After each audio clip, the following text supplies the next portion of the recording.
The people who are going to get automated in this go are not those people. It's the opposite of that. It's the people who work with their hands, the people who are the least politically powerful, who make the least amount of money are safe. It's the ones that are working in front of screens like me. We're going to be disproportionately impacted. And the thing has never worked that way before. This is a layer of people, educated people who have political agency, power. So there's going to be this interesting moment in time where people who never thought they would be automated are under threat of being automated. What makes us so special? And why isn't AI just simply going to replace us all? That's why I'm sitting down with educators, researchers, and practitioners to have an open and honest discussion about the human impact of AI. I'm Doug Atkinson, and join me for the Human Conversation. Andreas Welsch, AI thought leader, author, advisor. Thank you and welcome to the Human Conversation. Thank you so much for having me. Well, we are excited to have you. You are a well-known entity in our world anyway. You've been on some of our Inside Jam events, but you're also, just a huge thought leader. I'm looking at your LinkedIn profile as we speak. And you have a recent new book release, The Human AI Edge. Yes, you want to talk a little bit about kind of where you're coming from in terms of that work? Absolutely. So see, about a year ago, I was noticing that people were sending me a lot more information to review. Hey, here's a report, here's a draft. Can you take a look at this and let me know what you think? And maybe many of you watching and listening this now are experiencing the same thing. And usually when you start reading it, and when I started reading it, I noticed something. In this transformative age of AI, okay, it's a telltale usually. Somebody pulled this straight out of ChatGPT or Copilot, and you read on and you read on in the next paragraph, and you're like, this isn't really getting better. It's not bad, but it's also not good, right? When something's not bad, it usually tells you it's also not good. It's lacking teeth. It's lacking facts. It's lacking depth. It's lacking authenticity.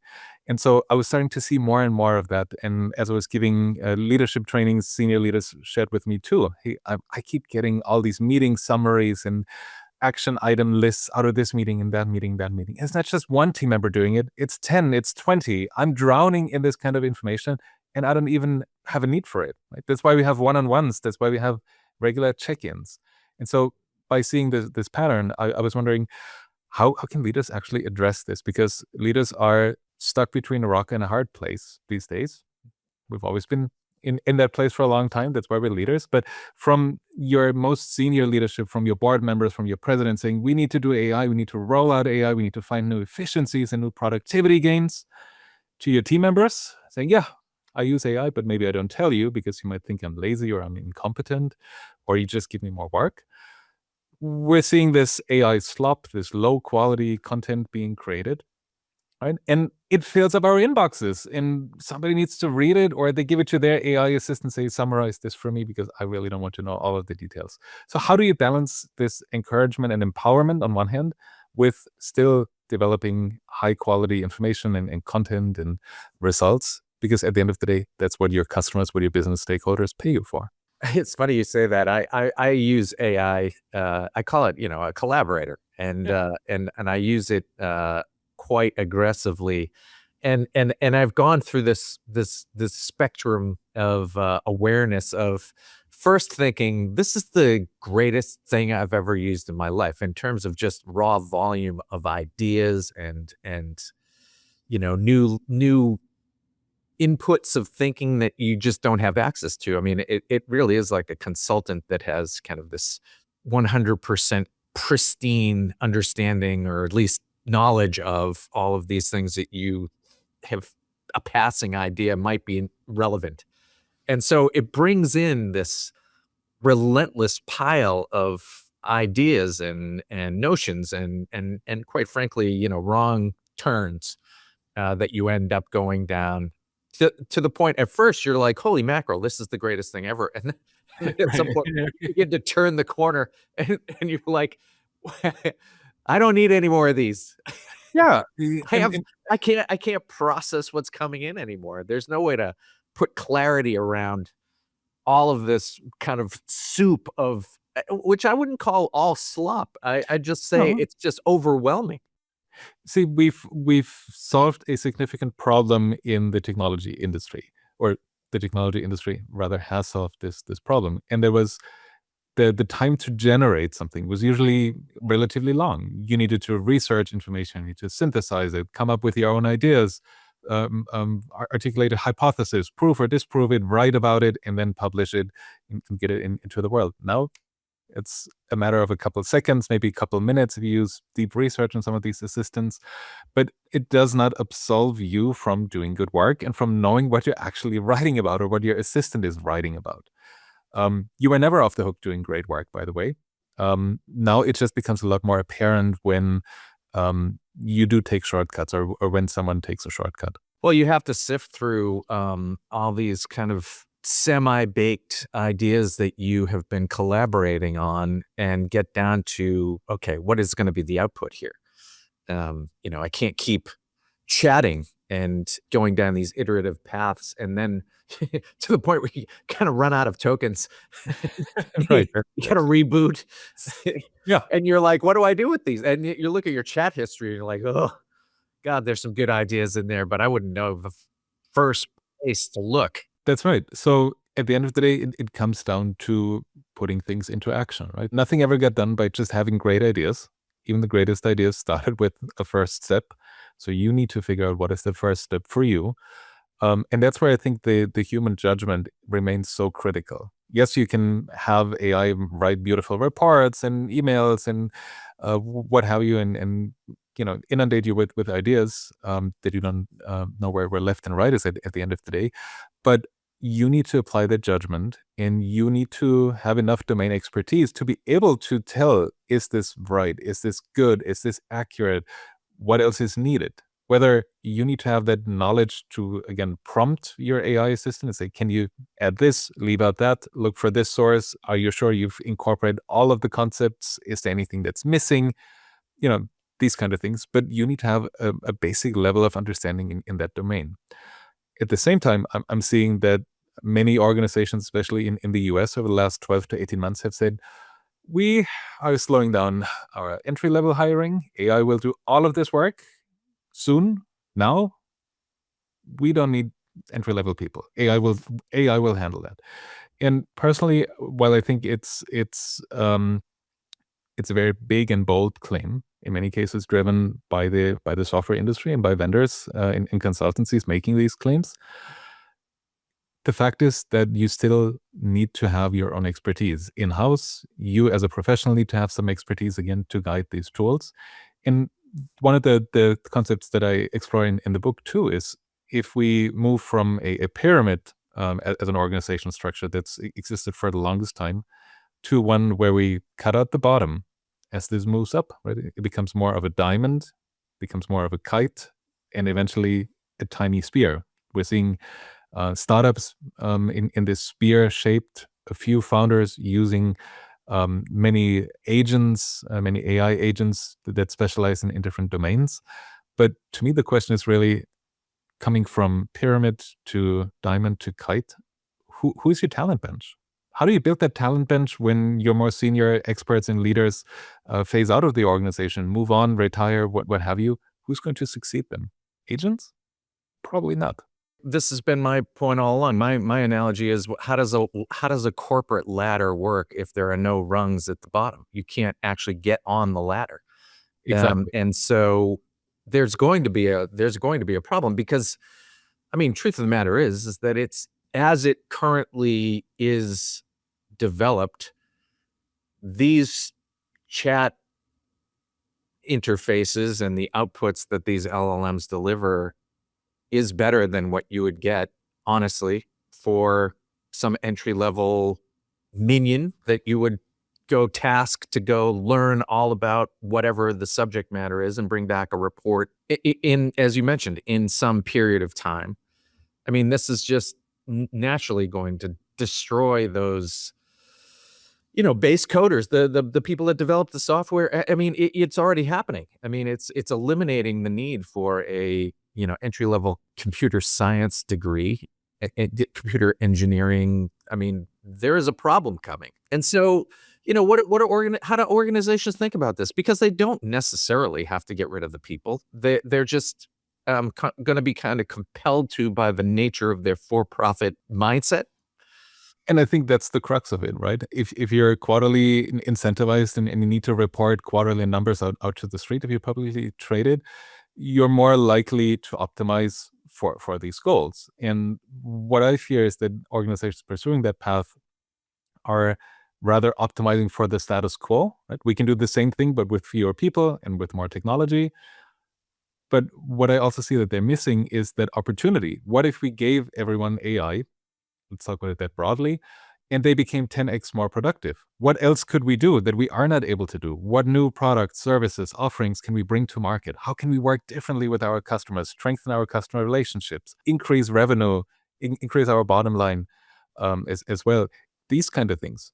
Instead, I'm concerned that by just cutting out part of the cost and treating people as a liability on your balance sheet, that's only optimizing the status quo. But going down, 3 years, 5 years down the line, I wouldn't be surprised if leaders and these organizations wake up and say, how are we going to remain competitive? Or are there other even smaller and more nimble organizations moving in, swooping in, eating your lunch? So don't over-index on we can take out cost. One example that I've recently seen where it looks like they're doing a turnaround. 2023, Arvind Krishna, the CEO of IBM, publicly said, hey, we're going to automate, I think it was 7,800 roles in our back office functions with the help of AI and technology. About a month ago, IBM's chief HR officer spoke at a conference that actually this year we're tripling our entry-level hiring because we've realized, yes, AI cannot do all the things that people can do. And we still need that talent bench for people to move up in the organization, to build the experience in our industry with customers in our products. Sure, we can hire senior leaders at some point, but we also know that not everybody assimilates easily and quickly, and they move on again after some years. And we've made that investment in vain. But if we bring up people in the organization and they live and breathe IBM in that case, and they know our products, they know our industry, they know our customers, we feel a lot better prepared that they will be able to take on more challenging tasks as they grow in seniority. To me, that's a great example. I think that is a great example, and a company like IBM may want to think very differently, as the current way they're thinking or have been thinking isn't necessarily going to keep them in their power position. But I like in this moment of time where there are organizations who are failing, quite frankly, at implementing AI as kind of the beginning of aviation, where people understood how to get a plane off the ground. And they understood the concept that if you can get a plane off the ground, you can go faster and further. And this is where we all want to go. We all want to get on planes and fly. But inevitably, we weren't fully ready to harness the technology all the way. And so you'd had a lot of, quite frankly, notoriously well-filmed crashes. And so we're kind of in that experimental phase right now where everybody, I think, recognizes that this is the way, and there's no question about it. This is aviation. This is going to change the way we go about our business. So we need to figure it out. And so what do you say to a company that maybe has gotten it wrong, or maybe has been sitting on their hands because they're watching others get it wrong, and how they should think about it? So life is a bell curve, right? In any of the leadership trainings that I give, any of the workshops that I give, I see, first of all, two sides of the spectrum. We're all gung-ho about this, go, go, go. And the other ones, well, we need to wait and see and understand this better. And, there are rules and regulations and processes to follow. And then you have a vast majority in the middle that says, yeah, we are doing some things. We see the potential, but we also understand that there are some risks. And I think that's the mindset that most organizations will be most successful with, understanding what are the opportunities? What can this actually do? How do we translate this into something that moves our business forward, that helps us reach our goals faster? more efficiently, more effectively? What new products can we bring to market?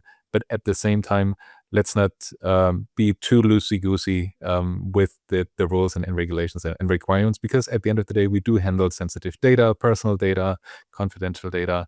So keeping those in balance, I think, is key.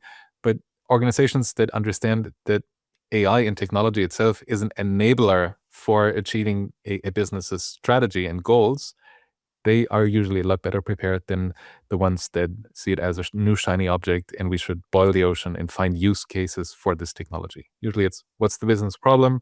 How can we measure it? How can we reach it? And how can we reach it faster with the help of new technology? Well, and my other kind of cynical take is that a lot of organizations don't know how to. They think they're basically operating as optimally as possible because they've been trying to do that for a long time now, and so when they're left with this superpower, you know, they don't know what to do with it because they don't know really where the optimization can be. They're not very creative in the end about how they can optimize because they feel like they've optimized everything because they've been trying to optimize everything with all the other existing technology for decades. One of the things I recommend is don't just view Copilot or ChatGPT as your only pillar of the AI strategy. If you say, we've given everybody this tool and now we're done with I can tell you it's not going to be successful for a number of different reasons. One is you're leaving out a huge part of opportunity or a huge pool of opportunity by just focusing on personal productivity.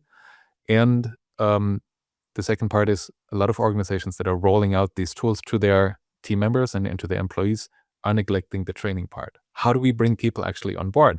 How do we teach and tell them how to use these tools, what to use them for, what not to use them for, what kind of data to put in there, what tools are even available in your company? Want to give these leadership trainings and also sometimes have professionals in, say, I don't even know what I'm allowed to do and to use. Is it ChatGPT? Is it Copilot? Is it something else? Which portal should I use to find out more? Is it changing? There's so much stuff happening. So like a deer in headlights, many professionals and leaders are adopting a much more cautious approach there, when it should be all about, hey, here are the tools that we're making available to you, and here's a structured curriculum and training and in-person, virtual, for example, even that walks you through challenges, risks, opportunities, examples in your business function, in your domain. How do you use these tools? Lots of hands-on, experiment with them yourself, come back and ask your questions. It's part of the training programs I offer as part of the Certified AI Leadership program. And that's where I see a lot of success, because people come up with ideas. They know how their business works. They know how their own business function and their tasks work, what works well, what doesn't. So to me, those are exciting ideas. To give you one example, I was working with a manufacturing company globally, or global business in wood manufacturing. And from one week to the next, we gave some homework. One of the plant managers came back the following week and said, hey, I used this AI assistant and I fed it data from Excel, production data, order data, customer data, finance data. And I said, analyze this data and tell me which customers submit orders for the same products in the same amount multiple times a week, because that means we need to send 2 trailers to that location 2 days apart. So can we consolidate orders? Can we ask the customer and work with the customer to consolidate orders so we only have 1 truck that goes there? And indeed, within a couple of minutes, they shared, it pulled out the analysis, pulled together the analysis, gave the recommendations. In a follow-up meeting, the company discussed with their customer how to better structure the orders, maybe work around some discounts or things like that. And it helped reduce not only the transportation cost for the manufacturer, but also change costs, setup costs, and so on. So they saw a very positive effect.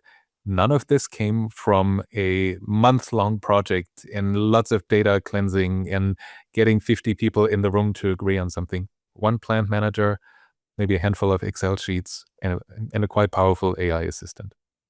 I love that. I love that example. And I think, well, so your the title of your book is the Human Agentic AI Edge, and that the idea that this is going to become an agentic story versus kind of what we've got right now, which is this chatbot story.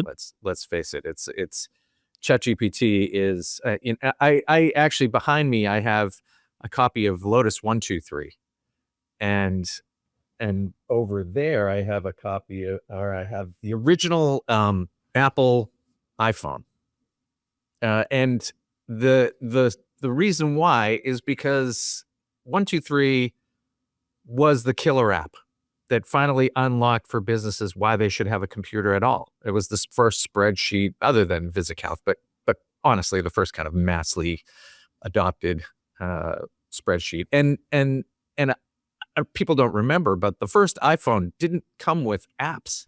Yeah, right. It did not have apps. It might have played music, but there was no app store. There was nothing. And so it was a smartphone that wasn't all that smart because there was no application for it to be smart through. So this is where we are, I think. I think we're at the iPhone without the app, without the app store. But that's coming. I mean, we actually just did an event earlier this morning with Google Cloud in the UK, where they showed their Google Enterprise, and it's coming. They're building their own apps, and they have partners building agents, I should say, their own agents, and they have partners building agents, and you can build your own agent through their tool, and they're very much pushing this idea of move from chatbot to agent that does things for you and is action based. I mean, how do you see organizations? Should they be thinking about waiting for the salespeople to arrive with the prepackaged 1, 2, 3 box, or should they be, and whatever those agents look like, Harvey or some of these other things that are coming around the corner, or should they start building their own version of that in a kind of skunkworks bespoke manner? I'll give you a typically German answer. It depends. So it depends on a number of factors. First of all, we're in this weird phase where a lot of organizations, especially large organizations that have built a muscle for machine learning and generative AI, are now experimenting with agentic AI and even putting that in production. I'm seeing some examples in communications, telecommunications. I'm seeing some examples in life science, in financial services. So traditionally, in industries that have had a lot of data, that have worked with the data and statistical models, predictive models, machine learning, and so on for a long time. But I'm not seeing a lot of leaders talking about what they do and how they do it publicly for a number of reasons. Last year, there was a lot of news around CEOs of startups saying, we are replacing people with AI. We're not renewing contractors to help you with your Duolingo translations. We're not hiring new people at Shopify unless leaders can prove that AI cannot do the job. And every time a memo like that was either leaked or purposefully published, there was a lot of backlash. Backlash to the point that Duolingo even completely erased and set up its new social presence because there was so much backlash. Right? So leaders are becoming more careful and cautious in what they share and how they share it. Not only because of the public backlash, but think about the signal that sends to your organization. Right? We're going through a round of layoffs, and your new colleague is AI, and you need to do more work, likely. It's not a very good picture. So what this makes difficult, though, for everyone else in the industry is to kind of understand who's leading, what are organizations doing, how are they thinking about this, what tasks are well suited for an agent, what are my peers in financial services delegating to an agent, what still stays with a human. So on a smaller scale, some of that dialogue is happening in industry conferences, but not to the point yet where organizations are boldly and publicly talking about how they do that. So I think that creates a vacuum of information. By the way, one that I try to fill here with the new book. How do you think about that? How do you build your agents? Should you view them as digital employees, by the way? Or are they just another piece of software? And I posit that they are both when it comes to governing them, when it comes to giving them a job description, rules, guidelines, a code of conduct. Those are things where you can borrow from HR, things that we give to human employees or that we ask them to abide by. Your agents need to abide by too. But at the end of the day, they're just a piece of software, and you as a user are responsible for the actions that it takes and for approving its actions. So experimentation is happening. I think the salespeople are already having the conversations with your teams and with your leaders in many different shapes and forms. You don't necessarily need to build everything from scratch, right? There are lots of vendors that have off-the-shelf software, off-the-shelf platforms that you can build upon. Certainly, when you focus on social media and the feeds, they're now all cluttered or littered with OpenClaw or Cloudbot, Okay. the fully autonomous Yeah. frameworks, but at the same time, be careful what you put in there, what happens with your data and security and privacy. But we're seeing that this inflection point, or there are multiple inflection points, I would say. 2 years ago, agents were a novel framework and an idea by combining generative AI, large language models, to see, can we have agents work on goals more autonomously? The idea for agents has existed for a long time, but now we have technology that can do this. At the end of 24, large vendors started getting behind this and saying, well, we can put this into Copilot, we can put this into ChatGPT, we can put this into Agentforce, and so on. Now we're seeing this be part of standard software platforms and products, which I think makes it easier to build on top of it. But there are a lot more questions, a lot more challenges when it comes to operations, to governance, to security, access, risk, and all these things that organizations still need to think through, both on the vendor as well as on the buy side. Well, and this is why I think the DIY movement currently of building it yourself is failing, because in the end, it's like anybody, if you want a shed, you can go down to Home Depot. They have all the tools and all the material, and it's like open claw for DIY builders. But you're, in the end, left with some challenges. How do I get lights to turn on? How do I do things outside of my comfort zone, the last mile bit? How do I get plumbing? How do I do the things that I can hammer nails and I can saw wood, but I can't not electrocute myself. Yeah. Yeah. And so what you're going to end up with is a lot of people electrocuting themselves. Yeah. And I'm somewhat confident that I can put two pipes together. But will they leak? Will I know before I turn on the water that they will leak? Probably not, unless I'm a plumber and I know what are the right materials and how do I test it and so on. So I see the same risks, right? Vibe coding is great. Lets you spin up an app in an afternoon. It's all good. But if you want to build something that's commercially viable, something that you charge for, something where you handle confidential data, personal identifiable information, you have a whole different responsibility to handle that data safely and securely than building your own platform to push out social content or something like that. That's a different story. So different risk profile as well. So I believe it's going to be agent in a box. It's going to be software salespeople coming to, or AI agentic salespeople coming to say, we have already solved the compliance problem and the data security issues, and you're not going to electrocute yourself.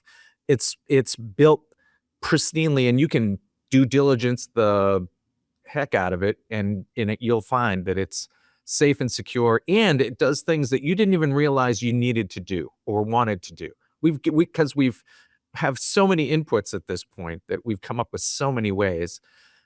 And so you're going to have a kind of, again, it's kind of going to be like the App Store, except then you're going to run into the same problems that we all have. Like right now, I don't see how it can work like software, where we have all these programs, or we used to have all these programs operating before SaaS. And then, the App Store, it's all these little icons on our phone that are all operating underneath separately, independent of one another.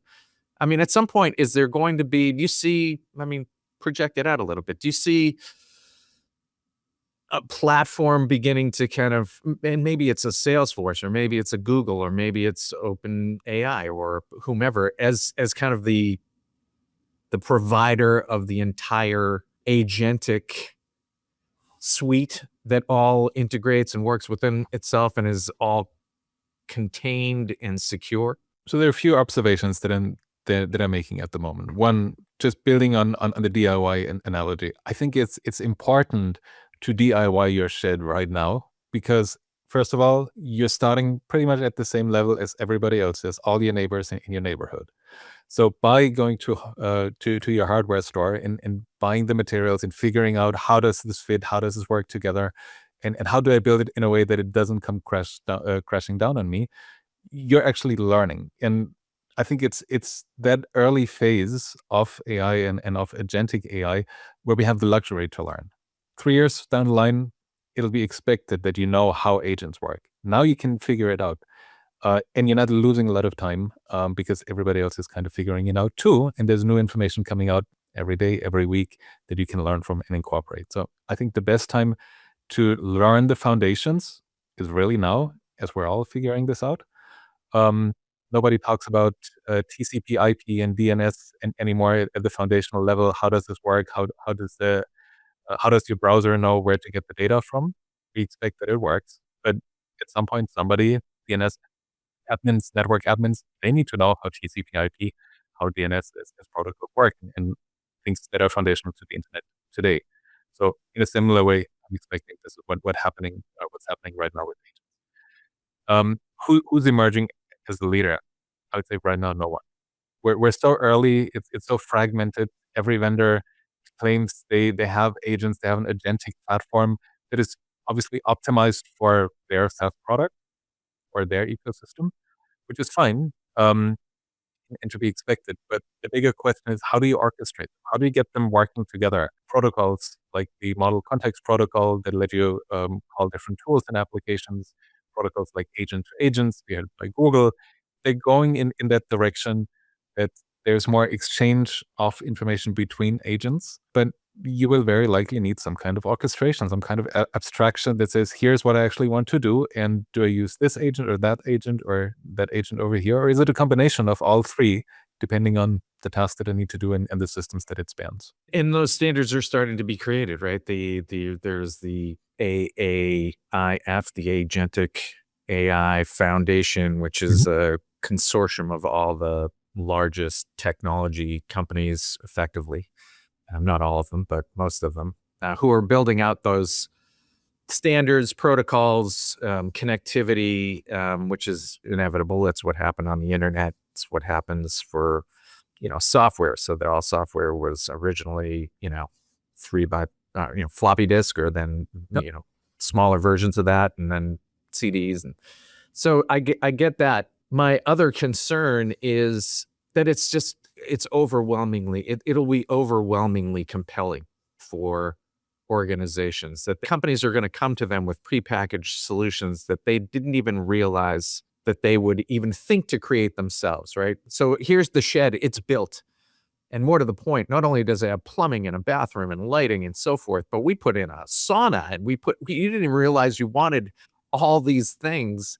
It's so much better than what you would have built yourself, because we had input from all these other shed buyers, and now they have all asked that we put all these things in, and we're constantly making them better and better. And every time you buy a new version, we're going to bring.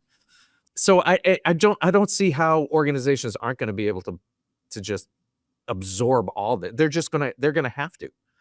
And then what's the downstream impact? That's where the human conversation comes in. What happens then when these are so overwhelmingly compelling that it literally obliterates, a floor of your headquarters, the human beings on a floor of your headquarters, because this thing is so, I think about Harvey, which I'm sure you're familiar with, Harvey AI, which is the legal agent platform that's coming, that is, I don't think any question, going to impact the need for in-house counsel and billable hours for legal services. It's a pretty big question. So Right. first of all, I would say look at what agents first of all can do today and what they're used for. They're really good at solving a very specific task. It's more complex than if this happens, then do that. That's great. But they work best at the moment when they have one task that's very well defined, access to few tools or resources. So yes, this will most likely get better over time. They will be able to work on more complex tasks. They will be able to work more consistently across multiple agents. things like that. But from my experience working with large Fortune 100s, 500s in my corporate career before I went independent, every time that I went to a prospect and I said, here are the 10 things that we have that are prepackaged, they said, what about 11, 12, and 13? We're a little different. We need something else. Right? That's what I'm seeing here too. It's great that vendors make some components available out of the box or provide some prepackaged agents, but the reality is your business process, your steps, your requirements, they're a little different from everyone else's. That's what makes you unique in many cases. That's what your secret sauce is and your recipe for success. Um, so companies will want to customize things. Companies will want to build their own agents because they need to fit into their environment and their working practices and workflows and what have you. I see it more differentiated. Yes, there's an opportunity for vendors to bring standardized platforms and some pre-built agents to their customers, but at the end of the day, customers will want to either build additional ones or customize the ones that they have to their liking, right? Whether that is, I want a round window in my shed, or I want French doors, or I want a sliding door, or I want it red or green or blue.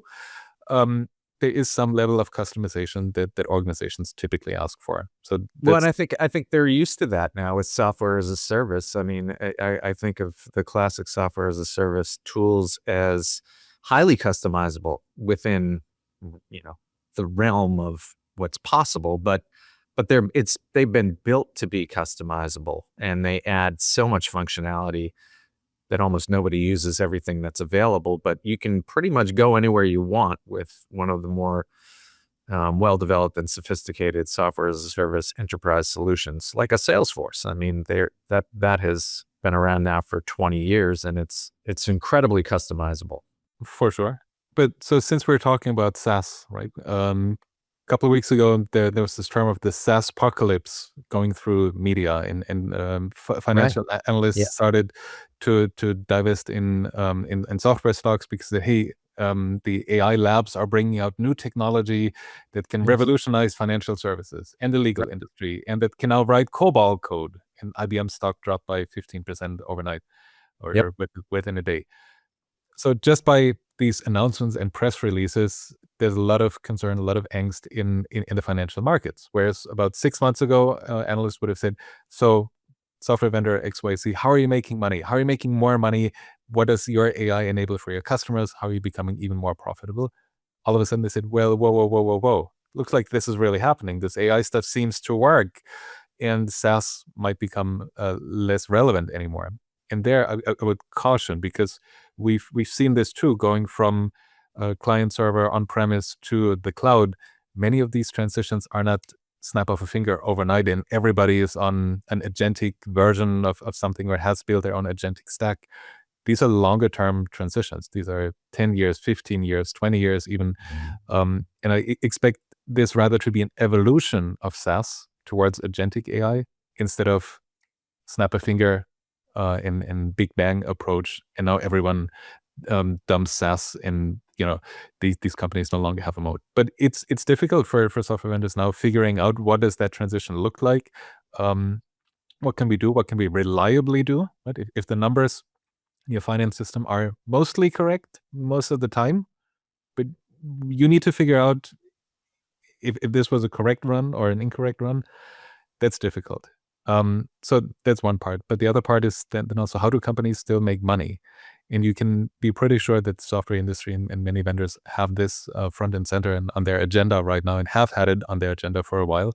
How do we monetize it if we have fewer users sitting in front of a screen that we monetize, and we have more agents that want to access the data that's stored in our systems, whether it's systems of record or whatever you want to call them. So don't be surprised if there's some new commercial models coming out in the near future to safeguard that revenue and that moat. I don't think there's any question that the existing elite power technology companies are going to be acquiring every emerging AI threat as fast as they can and incorporating them in. And more to the point, I mean, at an enterprise level, rip and replace is just the most unrealistic thing that exists.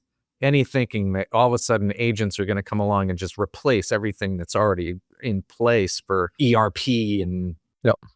customer relationship management. There's just no way that's how it's going to work. And so if you ask me, the current home field advantage is SAP and Salesforce, these deeply integrated that have control over the data and that have proven that they can protect the data and have control and security. And so you're naturally going to want to find the equivalent agentic Yeah.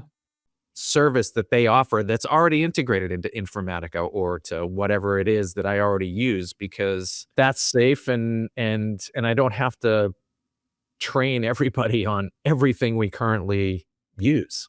Correct, right? And to close that loop, the point that you made earlier about Lotus 123 and the iPhone and moving from highly customized software to standard software, I think that applies here too. Why do we have standard software? For a main reason being companies have the same problem, right? They all need to close their books. They all need to manage their customer information and contracts and prospects. They all need to plan their manufacturing, execution, production planning, and so on. That's why we have standard software. So one vendor, several vendors build products that address that need, and they're applicable to many, many customers. Sure, you can build it yourself, but do you have the skills? Do you have the time? Do you have the money and the long breath to keep investing in this 5 years, 10 years, 15 years down the road? Or do you rather say, hey, I go with a vendor that does this for a living, and they're the experts in building this software, and I pay for it, but I don't need to worry about as much. So the scale effects are one part, and I think the other one is really risk. Yes, sure, you can build your financial application with AI, maybe in 2 afternoons instead of 1. But who assumes the risk if something goes wrong at 2 a.m.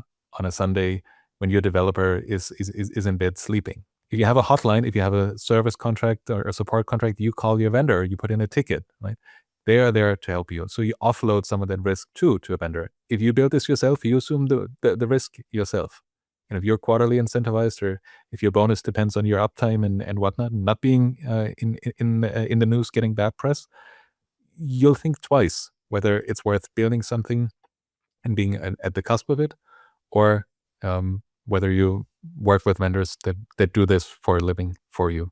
The assumption I work against is that the way that AI companies plan to make money, and they're receiving hundreds of billions of dollars of investment, they are worth multiple billions already, and they haven't even hit at scale, many of them, is that the story they're selling their investors is that we're going to extract the human cost as subscription revenue. And so by those organizations replacing this amount of humans, they will happily pay us some fraction of that, which is the total addressable market concept of, there's a $4.3 trillion of salary cost out there that is currently in the crosshairs, if I looked at the last study correctly. And so there's going to be some really hard decisions that are going to have to be made. And also there's going to be legitimate threat to many people who never in a million years thought that they would be the threat. So the other interesting paradigm is that in the past, when we have automated, and people always tell me, well, the Industrial Revolution automated field workers, and robots automated auto making and the factory line people. And it's like, yeah, they had no political power. Mhm.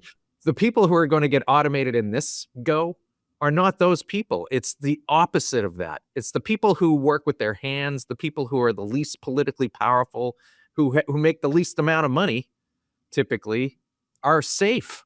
It's the ones that are working in front of screens like me, who, in theory, make a lot of money, but we're going to be disproportionately impacted. And the thing has never worked that way before. This is a layer of people, educated people who Mhm. have political agency, power.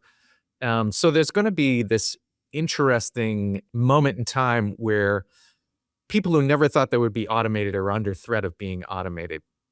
So it's a long way of me asking, because you've thought a lot about this. what should AI leadership look like? I mean, how do you make these difficult decisions around what to automate, what the impact is within your organization, what's the human impact within your organization, and then subsequently, to go one step below that, what do I need to know to protect myself from this moment in time?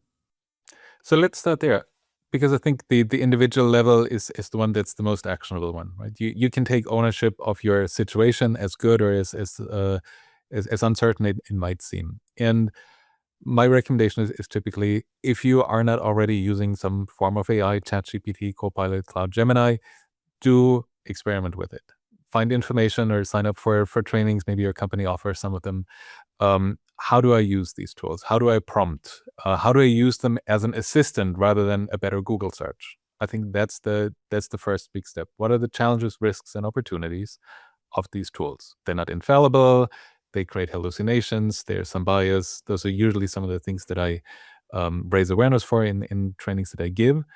But then in your work, in your daily work, you find so many opportunities where things are not going as well as they could, right? Think of the analysis example in manufacturing. How can we save costs, right? If this is part of your KPIs, how can we reduce shipping costs and increase customer satisfaction? Maybe that's a way where you can start without having to have a PhD in math or in statistics and so on. So with the tools that are available, even if it's just, I want to plan a vacation or I want to plan a dinner, what are ingredients or ideas? Getting into this mode of using AI more as an assistant rather than a question answer machine is the first big unlock. If you're a manager, if you're a leader, you're likely facing that pressure from your senior leadership, whether it's as extreme as if somebody leaves on your team, we're not filling back with a person, you need to find a way to use AI. We've seen some of those. Or we want you to promote the use of AI. How do you do that? How do you do that well? And what I see working really well there is creating a sense of community learning, right? We're all in this together. This is a new technology. This is uncomfortable in many ways because it's been a long time since we've really acquired a new skill, since we've learned French, since we've played the drums, I learned to play the saxophone, since we've sat on our first bike and weren't quite sure how to find our balance, right? This is that kind of moment, but we're all learning this together. So what is working for you? How are you using this? Can you share something? Um, Inviting team members to your to your team meetings and share what is an agent that you've built, what prompts work really well for you, to show others on the team that, hey, this is the new way of working, and it's not just lip service or nice ideas from the top, but we're actually living and breathing that. My manager does this, my peers are doing this, so now I'm more curious. How does this work? Hey, John, I saw you you built this agent, or you have this great prompt, and everybody tells me you know how to do this. I have a problem here. Can you help me figure this out? Right? That's the kind of community I think we need to build.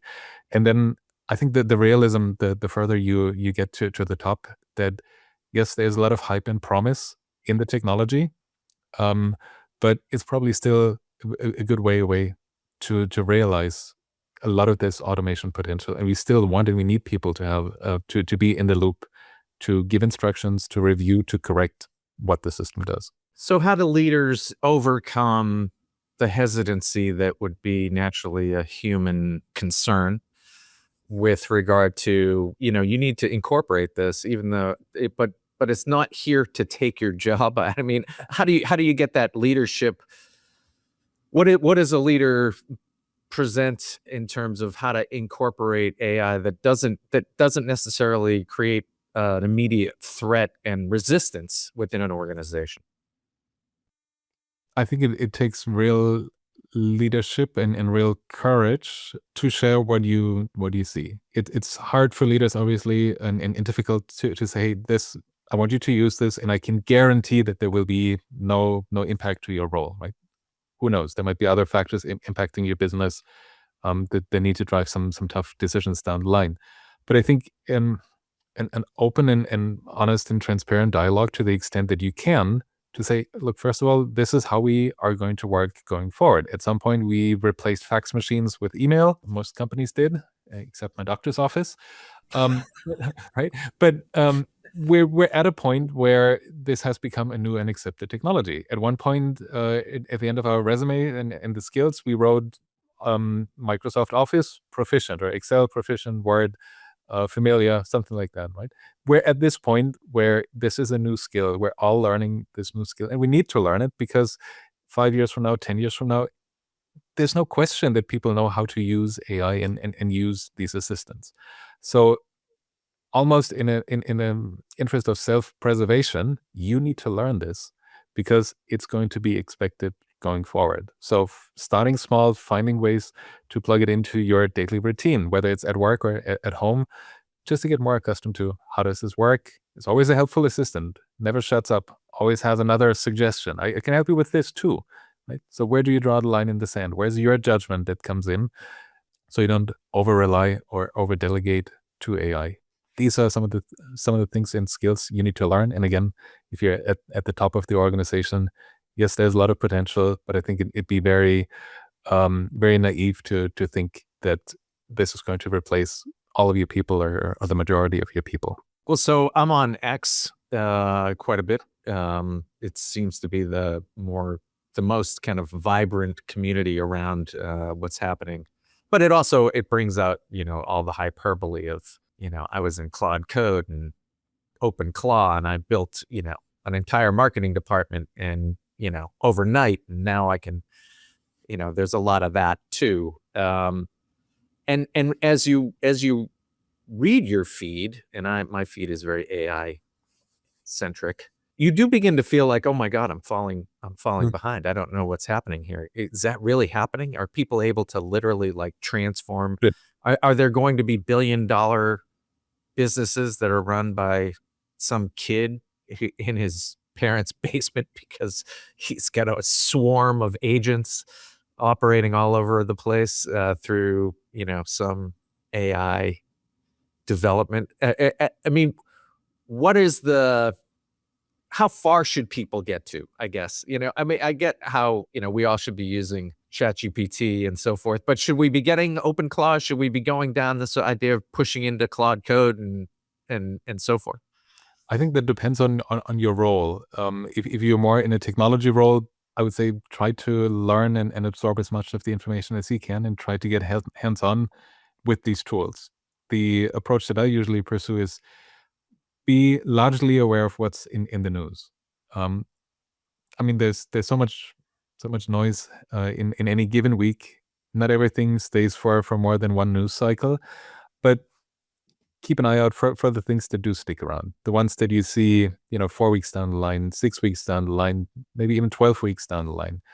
And if after 3 months this is still a topic and you see more and more people talking about it, and the conversation shifts from breaking news, you need to look at this, to here's how I really built this, then I usually start looking at this more seriously, because it seems that there's more to it than just hype and fluff and hope. More people have already dipped their toes into it. So there are more tutorials, there are more do's and don'ts. Think of the prompting sheets and prompting frameworks early 23, shortly after ChatGPT came out. That's the kind of mindset. Because you see that there seems to be some merit to this new product or feature. More people are jumping on the bandwagon, more information is being created, makes it easier for you not to repeat the mistakes that others have already made. And you're still ahead of the game, right? Think of large organizations. How long does it take to even change a button from red to green, going through the change management process, let alone bring in a new technology? So be mindful of what's happening in the news, in the cycle, what sticks around for a longer period of time. And then once there's enough information out there, dip your toes in that water and see how can you use that actually for yourself. So before we go, I'd love for you to give some advice to younger people who are maybe not quite even ready for the workforce yet, but they have access to all this information. And in years past, one of the safer recommendation and career paths was computer engineering or science and technology. And now I would argue that may not necessarily be the best path. I don't know. I mean, what would you say to the kids that are in about to graduate to Mhm. university, Yeah. and what should they be thinking about? Where should they be investing, you know, any kind of educational dollars or their time and energy and trying to dig out that career path? So I'm an adjunct professor at a local university. I teach management information systems and production operations management. In fact, students were asking me already at the beginning of last year, "Hey, I'm about to graduate. Do you think I still have a job, or will still have an opportunity for a job?" So to take a different position from yours and make this a little more interesting too than just bare agreement. I think you still need to learn the foundations. Like we still learn about chemistry and physics and electricity and how atoms work and things. Even though we are able to build higher level products, services, what have you on top of it. But we need to have some kind of foundational knowledge to be able to build on top of it. It's almost like your skyscraper. If the foundation isn't solid, it'll crumble and tumble. So same thing here. What I think is becoming more difficult is finding opportunities to apply what you've learned in school and get exposure to how does this work in an industry? How does this work in a real full-time role, for example?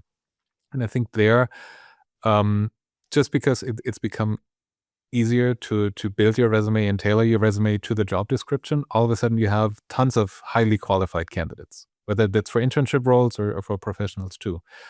Um, but finding ways to get practical expertise, building with AI as opposed to delegating to it and have it do your homework, so you get through the course more quickly and with flying colors.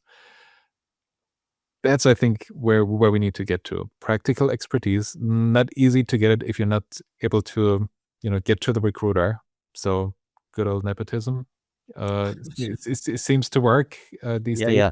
which is terrible because if you're already at a disadvantage, either socially or based on the field you're in and how crowded it doesn't make it easier, but trying to find ways to build real expertise using AI as a thought partner as opposed to delegating your work to it.